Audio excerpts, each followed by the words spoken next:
শেরপুরের মাঠ জুড়ে সোনালী ধানের সাথে তৈরি হচ্ছে ধান বীজ। জেলার কয়েকটি গ্রামে উন্নত জাতের হাইব্রিড ধান বীজ উৎপাদন করে সফলতা পেয়েছেন কৃষকরা। দেশের শীর্ষ বীজ কোম্পানিগুলো মাঠ থেকে ময়েশ্চার নিয়ন্ত্রণ, শুকানো ও প্যাকেটজাত সহ পুরো প্রক্রিয়া সম্পন্ন করে থাকে। এতে তৈরি হয়েছে স্থানীয় কর্মসংস্থান, বেড়েছে মানসম্মত বীজের যোগান। সোনালী ধানের এই মাঠগুলো এখন নতুন সম্ভাবনার গল্প বলছে। খাদ্যের যোগানের পাশাপাশি উৎপাদন হচ্ছে উন্নত জাতের হাইব্রিড ধান বীজ। শেরপুর জেলার বেশ কয়েকটি গ্রামে এবার সহস্রাধিক একর জমিতে আবাদ হয়েছে উন্নত জাতের বীজ, যা বদলে দিচ্ছে গ্রামের অর্থনীতি। 3 বছর ধরে আছে, আমরা শ্রমিক, আমরা 3-4 মাস কাম করি, তাতে আমরা ভালোই চলি। এখানে এই বীজ ধান আসার পরে আমাদের অনেক কর্মসংস্থান হয়েছে। আমরা যে জমিগুলা ওদেরকে দিছি, যদি 20,000 টাকা তুলে দিচ্ছি, তাতে আমার মনে হয় যে আমার বেলায় আমি এটা লাভবান।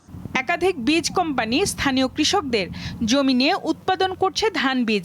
নিজস্ব কৃষিবিদ ও প্রশিক্ষিত মাঠ কর্মীদের সার্বক্ষণিক তদারকিতে চলছে পরিচর্যা, পরাগায়ন, ধান কাটা ও শুকানোর কাজ।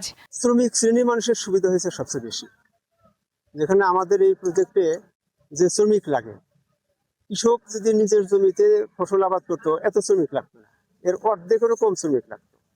সেই ক্ষেত্রে শ্রমিকদের কর্মসংস্থান হয়েছে।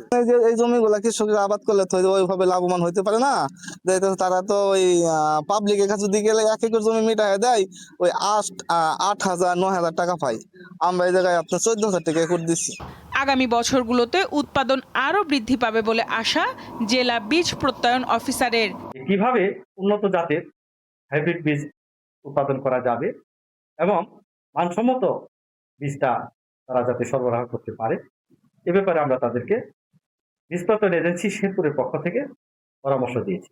কৃষকের ঘাম আর কোম্পানিগুলোর সহায়তায় ধান বীজ এখন একটি ফসল নয়, হয়ে উঠছে নতুন অর্থনৈতিক সম্ভাবনার নাম।